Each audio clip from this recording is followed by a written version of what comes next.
আমরা এখন অমরেশ্বর মহাদেব মন্দিরে, এখানে দ্বাদশ শিবলিঙ্গ আছে।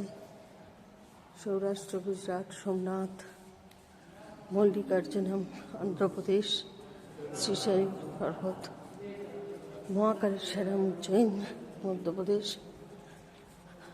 ওমকারেশ্বর মধ্যপ্রদেশ, শ্রী বৈদ্যনাথ ধাম দেওঘর এবং বরেলি, শ্রী ভীমাশঙ্করম পুনে মহারাষ্ট্র। এখানে যেটা আসল দেখতে এসছি 51 ফুট উচ্চতার শিব মন্দির, শিবলিঙ্গ সরি।